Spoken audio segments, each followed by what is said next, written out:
Okay, ladies and gentlemen, this is a really fun part of the program. We're going to do, for the second year running, we're going to do a fireside chat. And I would ask, is Karianne Lisonbee here, Utah representative? We need you on the panel. If you can pop on up, that would be great. Karianne, if you're here, that would be wunderbar. We do have you as a late addition to the panel. And in the meantime, what I'm going to do is I'm just going to tell you right up front, as a host and somebody that's doing interviews, this is empty. I got no notes in here. All right, that's usually very dangerous to do. And you got two politicians on stage. Yeah, that's a good point. It's on a live mic, it's not so bad. You got the internet in front of you. I can really quick Google gun control if I run out of something to say. The left will always give me something. But here, the reason I didn't do that is because this is going to be natural conversation with two gentlemen that I know, and the natural conversation will flow, and it will be an awful lot of fun. If we can get Karianne up here, we'll go ahead and start. We'll introduce, because we've got, I think, what do we have, 30 minutes with you guys today, right? Something like that. I have to look at those. Couple hours. Couple hours. All right, if you would each stand up one at a time. Steve will ask you to stand up first. Okay. Steve Montenegro is the Arizona Speaker of the House. It's a pleasure. And a true fan of Second Amendment rights. Thank you, Steve, for being here. Thanks, Mark. Thanks for having me. Now, this guy used to, Karianne, welcome in. Hi, how are you? It's good to see you. We're meeting on the stage for the first time. Great to have you here. Karianne Lisonbee, right? Want to make that your name? If you would, could somebody bring, Kwong? Somebody bring a mic up here for? Here we go. We've got a handheld mic coming up for you. There we go. He'll flip the switch for you. It'll be hot right away. Karianne, welcome. If you would just tell people you are Utah State Representative? Yes. Okay. Welcome to the panel. Steve Montenegro, he is the Speaker of the House for Arizona. This guy ousted the Duttons, man. He's the real deal. This is Montana Attorney General Austin Knudsen. First time I've ever heard that one. Welcome in, brothers. Thanks for having me, man. Yeah. So we all, let's just go ahead and have a seat. Here's what we're going to do for the program. Because I really, truly don't have any notes, I'm just going to leave this right down here. I'm not even going to write anything down.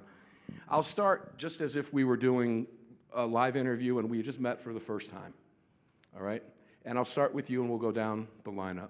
Austin, you are obviously the Attorney General of Montana. You are very pro-Second Amendment. Thank you for what you do in the state, by the way. You have one of those very weird states that, you know, Montana, tester, gun-loving, but still had that weird influence in the state. He said he was gun-loving. He said he was gun-loving, right. So because we don't really have a set deal, I want to talk about gun rights from a state perspective, and you as the Montana Attorney General, you're making a lot of waves, not just in Montana, and we'll get in that direction in just a moment, but you're also working with other states across the country. Tell us the state of gun rights first in Montana to start. Yeah, well, first of all, thanks for having me, and thanks to the Second Amendment Foundation. This is a real treat for my wife and I. We're both shooters. We're both competitive shooters, reloaders, hunters. My wife would tell you I might have a bit of a gun problem, but really a pleasure to be here. Really quickly, when we drove in yesterday off the airport, got here, we're getting off the Uber. First person I see out in the parking lot in the turnaround is Massad Ayub, and I almost fangirled. Hello, Austin. It's a pleasure to see you today. Welcome to the 40th Gun Rights Policy Conference. Great to I don't care how rude I am. I'm going to go say hello. Yeah. So I mean, obviously, this is a topic that I take very, very seriously. It's something that I didn't really mean to become the Second Amendment Attorney General in the country, but I kind of have accidentally become that. We're glad it happened. Happy to do it. But yeah, so gun rights in Montana, I mean, obviously, generally Montana, rural state, you think, hey, it should be all good there. What people have to remember is that it just a very short time ago, in fact, about 10 years ago, I was a state Speaker of the House. We were very much a purple state. We had legislative majorities on the Republican side, House and Senate, but I served under two different Democrat governors. And so we were really in this weird space. At the time, like hunting with suppressors was illegal. We still had a lot of stuff on the books that was kind of ugly. So it's been really interesting since COVID to see our state just completely flip over and go totally red. We're solid red. We sent John Tester home. Congratulations. It was a great day. Yeah. It was hard on you guys for a long time. My show airs in most major cities in Montana. Yes, there are major cities in Montana. And I would get emails from a lot of folks and say, man, what can we do? This just doesn't feel like Montana should feel. Now it does, right? Yeah, it absolutely does. So I mean, in that short time, we've the entire congressional delegation, U.S. Senate delegation, Republican. All 5 elected constitutional officers, including myself, all Republican. That's a complete sea change for us. You asked about the state of gun rights in Montana. Where we are really having trouble in Montana right now is our courts. So back in 2021, one of my very good friends who was in the firearms industry but was also in the legislature with me, he carried a constitutional carry bill. We finally got constitutional carry in Montana. Included in that bill was campus carry. And this one's close to me, right? Because, I mean, it wasn't that long ago I was a college student, and now I've got a daughter who's a college student. That provision of that bill, constitutional carry on campus carry, that was struck down by a state district court, and actually that was upheld by our state Supreme Court, because they basically ruled that our Board of Regents that oversees public universities in Montana is a separate 4th branch of government. I mean, that literally is kind of what they landed on. Now take that to its logical conclusion here, right? If the Board of Public Ed, if the Board of Regents can limit your Second Amendment rights on a college campus, what else can they limit? Can they limit the Fourth Amendment? Sure. Can they limit the First Amendment? I mean, this is terrifying. This is literally what our courts in Montana have ruled. So this is kind of our last bastion that we're trying to fight in Montana as our courts. Well, they've got a good attorney general to fight the battle, no doubt. They hate me. That's a good thing. That's a badge of honor when they hate you. You know this is the saying, right? When you're taking the flak, you're over the target. Steve, and by the way, ladies and gentlemen, I am going to forego the formalities. If I were to sit here and say, Mr. Montana Attorney General, Mr. Speaker, Mr. It's Steve, it's Karianne, and it's Austin, because we're all friends. Is that okay? They've all agreed, so it's cool. I don't want anybody to think I'm being disrespectful. Steve, Arizona, I have a huge affinity for Arizona. I consider Arizona to be like my second home. I just can't get my family to move there with me because they don't like the heat. And with all this global warming, that's a problem, ladies and gentlemen. I'll probably never go there because it's just getting hotter every day. You know, sky is falling. One of the things that I've always enjoyed talking to Arizona reps about, Quang Nguyen and I have talked about this, you're chairman of the House Judiciary over there, Chow. Quang, you can go ahead and give a shout out there, wave up, that'd be great. He was on the panel last year. Quang's awesome. We call him the Shredder, and I know you know that for a reason. Your state is widely regarded as the most gun-friendly state in the country. Now, that's arguable on certain points. We could have that discussion later, but you guys wrote the book on constitutional carry. We now have up to 30 states. North Carolina's getting ready to fall soon, hopefully. And if I missed that vote, by the way, I apologize, but they're getting ready to override the the governor's veto in North Carolina. Yet you had, in your state, 90 in the most pro-gun state in the country, anti-gun bills this session alone. This tells us how much more work we have to do, even in pro-gun states. How do you square this up? Yeah, no, that's that's a great point. And one of the things I like to remind folks is that freedom takes work. First of all, I want to thank also the Second Amendment Foundation. I want to thank Chairman Quang Nguyen. He's the reason I'm here. He told me about this conference. He says, I want you to go. I told him, let me check my calendar. He's like, no, I want you to go. So tremendous. We had to have you up here, so thank you for that at last minute. No, absolutely. But it's because of representatives and electeds that stay on top of this. I remember that. I really do appreciate you recognizing Arizona as that firearm-friendly state, because it's been a battle. Back in 2011, I was honored to be one of the co-sponsors for constitutional carry. But that battle is continuing to go forward. And there's a reason they call Chairman Nguyen the Shredder. You've seen it in his office. 90 bills, like among some of those bills, we've had the desire to repeal Stand Your Ground, mandatory waiting periods. They even instituted, or they introduced a bill that said you can yourself give away your right to carry a firearm. And they try to get sneaky about it, and it's all because there are circumstances that happen, but they always point to gun violence, right? They always try to use that narrative. And it's in Arizona, it's a constant struggle. So one of the reasons I'm grateful to be here, we have one of our freshman legislators here as well, Nick Cupper, who is an up-and-coming Nick, thank you for being here. He beat me to the shout-out. Welcome.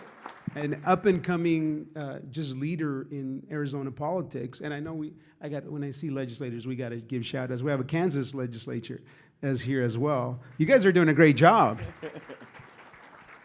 And that's But- Rebecca. Hi, Rebecca, how are you? One of the reasons I, as speaker, am able to do what we can and we can hold the line is because we have strong chairman legislators that are willing to do the hard work. The amount of death threats that come in that Chairman Nguyen has to deal with every day. Because Chairman Nguyen supports gun rights, ladies and gentlemen, they want to kill him. Now, we don't, yeah, I mean, we all know what happened here 2 weeks ago. I mean, it's very real. It's very real. So we applaud you, all of you, for standing up for our rights like that and really taking the punches. It's very serious. Thank you for bringing that up. Yeah, no, and the point I want to make is that it will always be a constant battle. We cannot let our guard down year in and year out. Is Ryan Petty in here? Ryan, the left will what? The left will never stop. Doesn't matter what state you live in. Karianne from Utah, it's great to have you here. Thank you for being on the panel. Utah's an interesting state. When we go back to Florida in 1987, most of us know that Florida pioneered the modern concealed carry weapons license, the CCW movement that took over before we started going back to flipping the script and realizing, oh, wait a minute, all states have these licenses. We don't need these licenses. They're unconstitutional, right? It's kind of like we had to go through Biden to get back to Trump. Finally, the nation needed to go through that process to feel the pain so that we could fix the problem. Same thing kind of happened in that strange analogy with concealed carry licenses. And Utah's always been widely regarded as an incredibly gun-friendly state. Everybody wanted the Utah concealed carry permit because it was reciprocal in most states across the country. And Utah, again, leading the way on gun rights. Where do we stand here? You guys still face the pressure in this state, obviously. Does it ever stop? It never stops. The price of liberty is eternal vigilance. And I think he's so right, Steve, you're so right.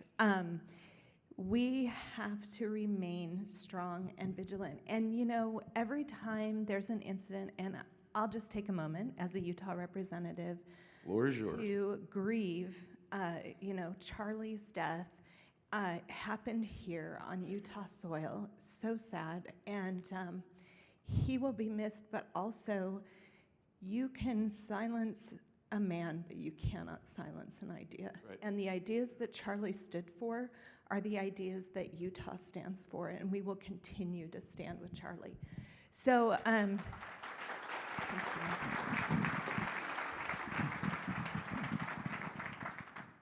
Sorry to get a little emotional there. Anyway, as I compose myself, it's just so raw and real still. Utah is a quirky state, and we had a great bill that it did so much to clarify our Second Amendment laws in Utah this year, and it hit a buzzsaw in the Senate. So you have branches of government that are at odds, you have agencies, the higher ed institutions are, I agree, some of the worst at cooperating with rights. I just received a text this morning of a citizen who had tried to attend an event on a higher ed campus and was told he couldn't bring his firearm into the event. And we know that that's legal in Utah and that he can, and we continue to have these issues and these struggles, and it creates this effect where citizens are reticent to bring their firearm to an event where they could save lives, where they could defend themselves, and instead they tend to either leave it at home or leave it in the car because they know that they're going to get harassed. That's not okay. And so I'm grateful for Utah citizens that continually reach out, that continually say, can you call this person right now, can we fix this, and really start holding these people accountable and letting them know what the law is and standing up for our citizens. The other thing I will say that I think is super important is every time something like this happens, we get a ton of emails. Now will you enact gun control, Yeah. right? But we don't get a ton of emails saying, hey, we know that this was a tragic event, and we know that firearms were involved, but also the Second Amendment is important for these reasons, and we would appreciate it if you would continue to hold the line on Second Amendment rights. We don't get that. And I think for those, I mean, you know, we have all sorts of legislators, and some really need that encouragement. And so that's your part. That's where you can help, is reaching out to your legislators when things happen and say, you know, we acknowledge that was a terrible thing, and that person broke the law. Also, the law is good. So that was a little bit of a soapbox, but Utah is really doing well. There are some things that we will continue to push on. Obviously, we have work to do, as always, but we'll continue to do that work. I'm confident Utah is a very pro-Second Amendment state. Yeah, it always has been, and thank you for that assessment. And talking about Utah as well, the Charlie Kirk deal, is Patrick Petty in here again? Patrick was actually at the scene. He was at the university to watch Charlie Kirk speak, and here he is, survivor of Parkland, and was at the Utah event. And we gave him a big shout out. He joined the show that day. We were doing it live during the discussion. And I talked to a lot of people from Utah who were just devastated by the fact that it happened here, because it's not Utah, right? And your Governor Cox made that very clear, how saddened he was. He said it was one of us. Mr. Attorney General, Austin, yeah, it's not just, you don't just deal with the state of Montana, but you have also signed on to, you've joined as many as 26 other states in amicus briefs across the country in support of lawsuits on behalf of Second Amendment rights. Can you tell us how important that is and why that's a necessary process, that you guys don't just hole up in your state and be real quiet, but you actually get out there and get vocal and join these lawsuits? And you work with groups like this, of course, know what suits are going on, and you participate in those. How important is that for other states outside of Montana, that they see you working with them? Extremely important. I mean, folks have to understand that as a state attorney general, there's only so many rounds in the magazine. And probably the most important one that I have is the ability to sue the federal government. And oftentimes that's really the only avenue that we have as states. And the attorney general position, it varies state to state, but generally that's the person who's in charge of your state litigation. It's not the governor's office. It falls on the state AGs. So obviously Montana's a small state, right? Strike one. Strike two, we're in the Ninth Circuit. It's cuckoo for Cocoa Puffs over there. We got Hawaii, we got California, we got Washington, we got Oregon. It's not a ton of fun. I wouldn't say that like it was a team that you're proud of. No. We got. No, we don't claim them. But New coaching staff, that's for sure. What is really valuable, and we've actually learned this through the Republican AGs Association. I don't belong to any of the nonpartisan AGs groups. I find them horrible and a giant waste of my time. The Republican AGs is valuable because we have cases like this, when we have a pistol brace ban that we knew was unconstitutional, when we have magazine capacity laws coming out of California and rulings coming out of Washington, we can join up.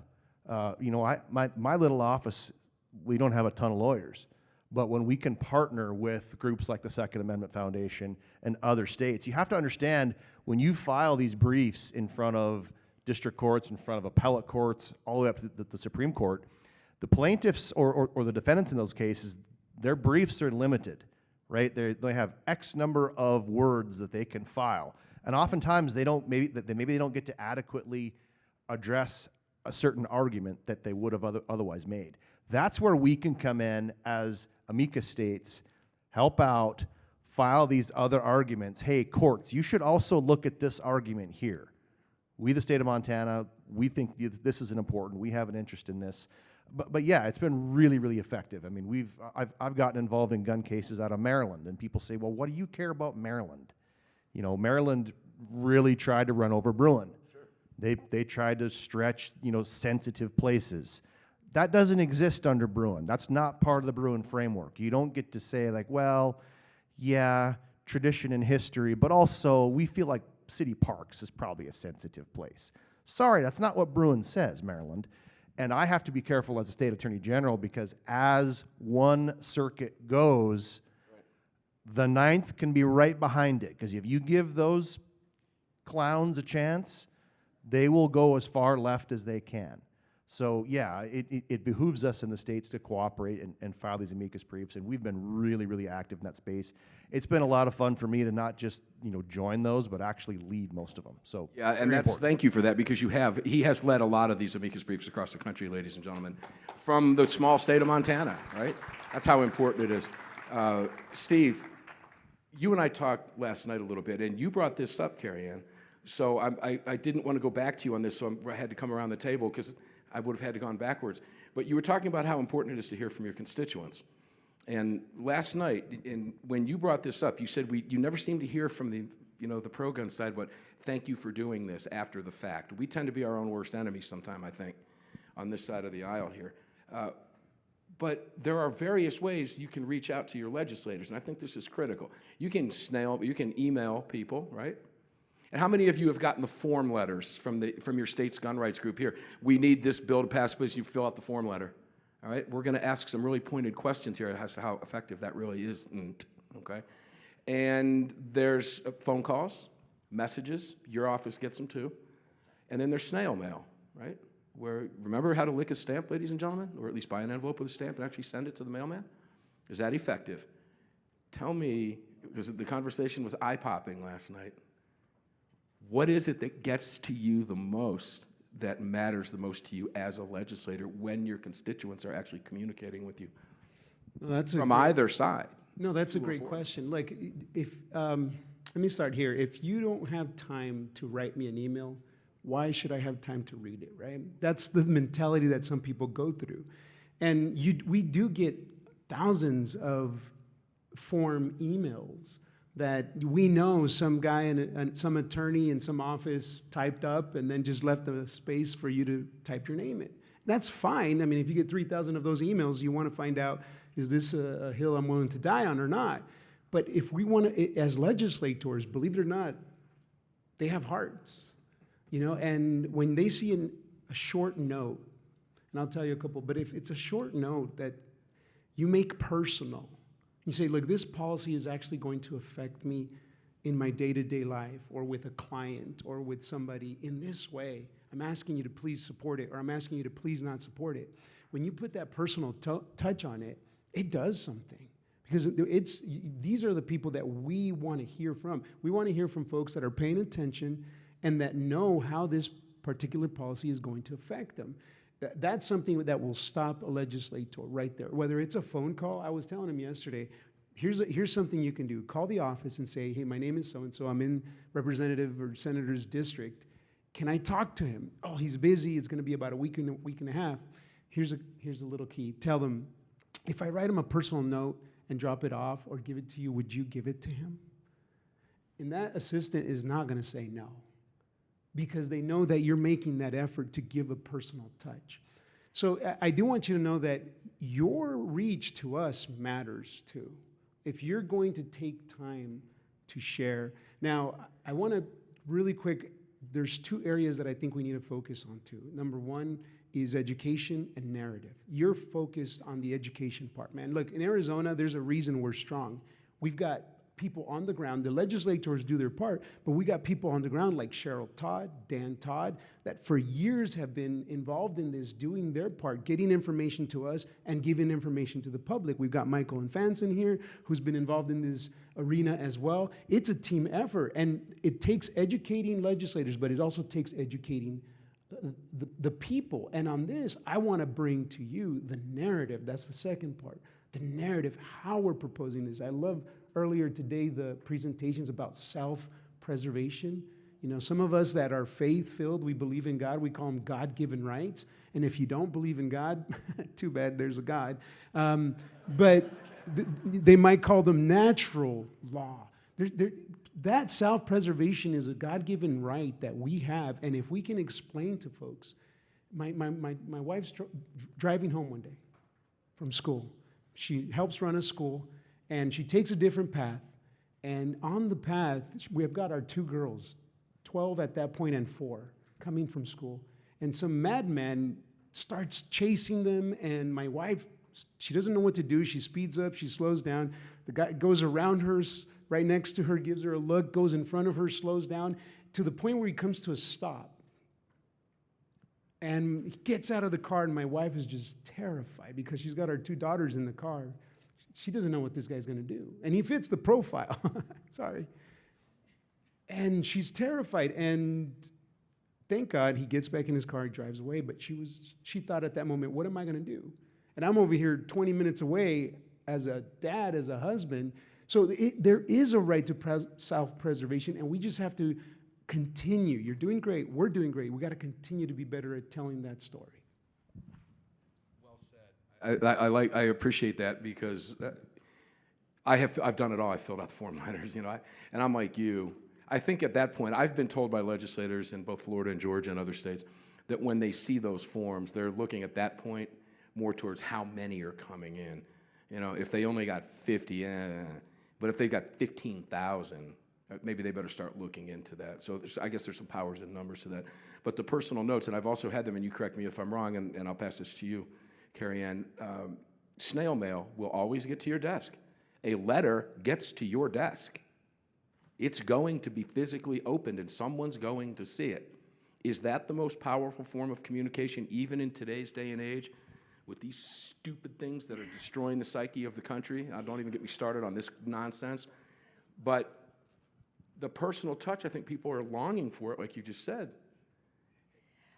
Yes, but I will say things tend to move really quickly during a legislative session, which is generally when a lot of the communication is coming in, especially about specific bills. And snail mail is not going to be seen in a circumstance like that. Great point. So snail mail is great. I get lots of letters, and I do read them all. And just a couple weeks ago, one led to a meeting at this gentleman's house. He had a concern. He wanted to talk. He sent me a letter, and we arranged a time, and I went to his home, and we had a conversation. So those things can be helpful, but I think during a session text, also familiarize yourselves with the platform that the internet platform that the legislature uses. So in Utah, you can jump online on any committee hearing, and you can raise your virtual hand and you can participate. That's huge. So if we had 10 people that were for a bill that raised their hand, and maybe we didn't have time to get to them all, they didn't have to drive to the Capitol in the snow and park and walk in. They just had to show, hey, we support this bill. We want to talk about it. And sometimes you'll get called on, and we try to hear everybody. Sometimes we're out of time, and we just say, raise your hand if you're for this bill, raise your hand if you're against this bill.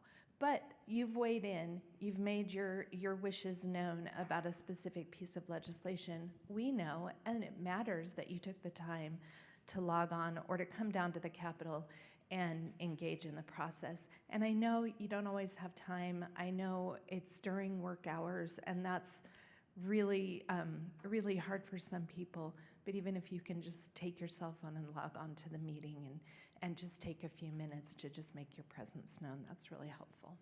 But the key here, there's consistency here, is communication with your representatives really truly matters, right?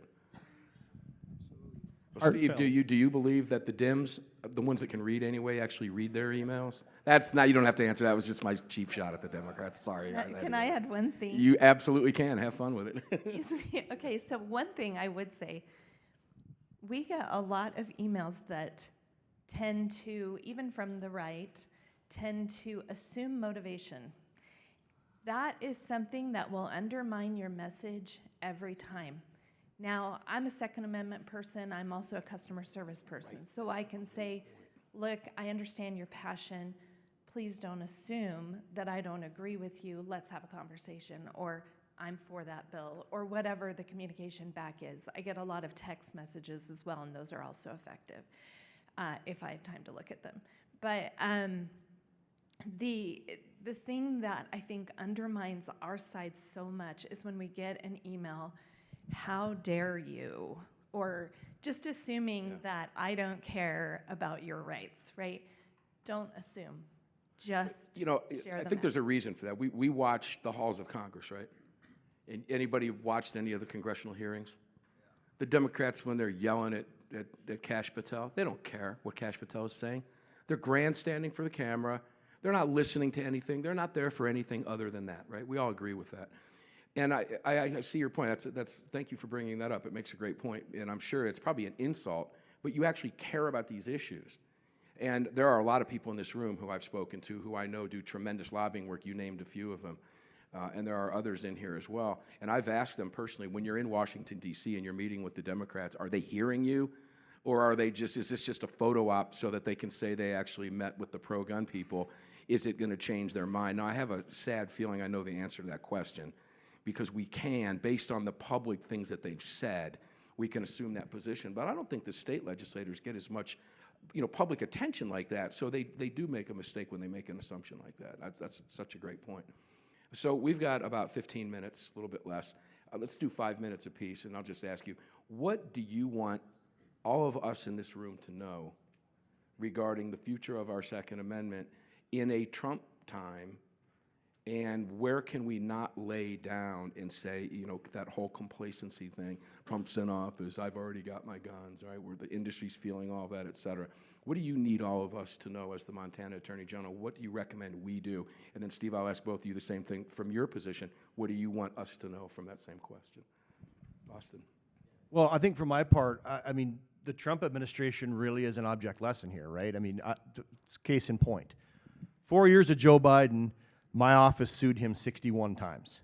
All right. But I mean, thank you, but. Why not 62?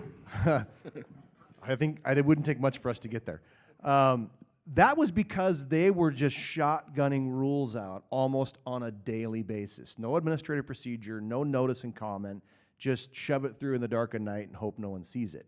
And a lot of that was coming through the ATF. Okay, what happened when Trump 47 comes in? I mean, bam, that stops. Suddenly, I'm talking to the White House. We're coordinating with US DOJ. ATF is looking a whole lot different. Still not abolished, but things are a lot better. There's an object lesson there. We've only got about 3 more years of this, and who knows what can happen. We saw how quickly it flipped in 16, right? And then back in 20. We have to be ready for that. We can't just assume that because we're in a good spot right now, it's going to stay a good spot. And I think that's probably the biggest object lesson I think this group needs to understand. Because generally, as conservatives, as gun people, we want to just be left alone. We tend to kind of put our heads down and we don't want attention. We want just leave us the hell alone and let us go about our lives and do what we do. And that's great right now during this administration that generally feels the same way. But I think we have to be so cognizant of the fact that this could all change again in just a couple of years. We have to stay vigilant. We have to keep an eye on our courts. I don't know how everyone's state courts work. In Montana, our courts are all elected. Boy, don't do that. It's such a poor idea, such a poor model. I mean, on one hand, you think that sounds great, but what we found in Montana is that voters just don't pay attention to judicial races. They don't pay enough attention to judges' names either. Very true. I do want to point out, because we heard Charlie Kirk mention this, quoting Solomon, "This too shall pass," right? And we can't ever forget that. It's great now, but you just made a great point. In 2 years, where are we going to be? So we have to keep fighting, because as Ryan has famously said, forever and ever, the left will never stop. Steve. Well, I want to, again, just start by thanking you for being here, for being organized, for understanding that this matters. And if you do want to be left alone, you're never going to be left alone. We have to take action. What does action look like? Like this. One of the things I want to remind us of is the Second Amendment is part of the Bill of Rights, right? You know this. You're experts in this. By standing up for this issue And by being so effective in it, we're actually defending a larger conversation about the Constitution, the other rights that we have. If they are able to pierce one of these rights in the Bill of Rights, how easy can they go for the rest? And there are ways to do that. You know, people ask me all the time, how can I help? Well, I tell them two main general areas, time or treasure. You know, you're doing both. You're investing your treasure for being here, for educating yourself, and time as well. And part of that requires us to send the right representatives, too, to represent us at the Capitol. And you were right earlier, legislators get a lot of hate mail, right? The quote is, you get sworn in the first day, you get sworn at every day after that. But when we have champions, like, and I'm gonna say this, this is me being real. When we have champions like these legislators, I have to worry about zero on Second Amendment in Arizona. We have a split government, a Democrat governor that would take away every one of these rights in a heartbeat if she could in Arizona. And we only have a 2-vote advantage in Arizona. And I don't have to worry about it as Speaker because I've got the shredder over there, Chairman Quang Nguyen, who I send over the bills over there. And genuinely, we are organized in a way where he'll say, this effort will proceed, these won't, because they're not going to be helpful to the general cause. So by us engaging with him, we've got up-and-comers and now, I mean, forces like Representative Cupper that we have to engage with. And I invite you to engage with the legislators. Organize with them. Talk to them. Help them. Would you believe if I told you that Chairman Nguyen is being targeted right now in his race, in his primary? By another Republican. By another Republican. Because he's too pro-gun, I guess, for that other Republican, right? This happens. Now, look, I'm not saying us being accountable is not a good thing. It is a good thing. But when you, as an educated citizen, know who's representing you, and you go and engage with them and talk to them and help them, it now becomes that team, which is why Arizona's been able to stay strong. And so I invite you to continue to be involved. Yes, it's going to be hard. I know. I want to give Mr. Speaker here some props because I talked about the amicus briefs that Republican attorneys general are filing. You know who also joins in on several of those pro-gun, pro-2A briefs that we filed in the U.S. Supreme Court and other place? The Arizona legislature, not their AG. Yeah, baby. Because they got a Democrat AG right now. But in spite of that, Mr. Speaker here and the Senate President, they get their votes together, and you guys join those briefs with us, and that's huge because that doesn't happen. Other legislators, other legislatures across the country don't do that. Arizona does. Yeah, it's vitally important. And you know, when you mentioned Quang, you said I've been in his office before. The conversation went, oh, Mr. Representative, we'll see you right now. Just down the hall. And I'm like, which office is it? Here's what I hear. And then I hear some laughter, and then I hear, I'm like, that's it. That's Quang's office. I went in, actually got down on my knees and caressed his shredder. It was a beautiful thing. It's a real deal. I've seen it. I've got a picture of it. And the espresso machine. And then he made me a double espresso and sent me off like a rocket ship after I just arrived from my flight. So Quang, thanks, brother. You're the real deal. Karianne, what do you need? And let me add something to that. What advice would you have, not just for people in gun-friendly states? Gun-friendly state, gun-friendly state, gun-friendly state, gun-friendly state. How many people live behind the blue wall? Look at all the hands. Where from? Real quick. Connecticut. Brutal. Washington. California. Good heavens. Don't say California around me, please. Illinois. And I know we have Illinois here as well. These people face a completely different life than we do. What's your recommendation, not only to the gun-friendly residents of gun-friendly states, but also to those in the hateful, and those are hateful states that hate our rights? Oh, tell me about it. I'm going to say the swear word of Massachusetts right now. That's actually where I'm from before I came out here to go to BYU and met my husband. And I still have family back there. I went back for NCSL, and one of my cousins said to me, did you report to the AG all the guns that you own and their serial numbers when you enter, when you cross the border into Massachusetts? Because that's Massachusetts law, right? And it's actually enjoined right now. But interesting, right? I mean, excuse me, terrible, terrible laws. And so I understand. Also, I mean, these cousins are very pro-Second Amendment. My cousin actually makes his own bows and arrows.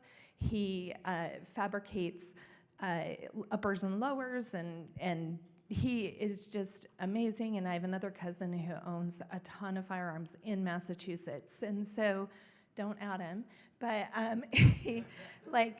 there are good people in those states, like you. Join together. We have a secret weapon in Utah. His name is Clark Aposhin, and he's legendary. Find your Clark Aposhin in your states who can go and with logic and reason sit in front of committee hearings and just talk about how important the right of self-defense is. And, you know, we may not win at the legislature, but we can always push back. And the more effectively we do that, the more effectively we will push against these leftist laws continuing to haunt us. Yeah. Go ahead. No, go ahead. Well, I was going to add one thing. I think find out how your judges are either elected or appointed in your state. In Utah, our governor appoints, and for years, our governor has appointed leftist judges, and part of that is because of our nominating commission, and we've changed that. We've done a lot of work to kind of change the pipeline process, but we still have a big problem. Make sure you're electing a governor who will appoint judges that will decide on your laws in a friendly manner. So that's important.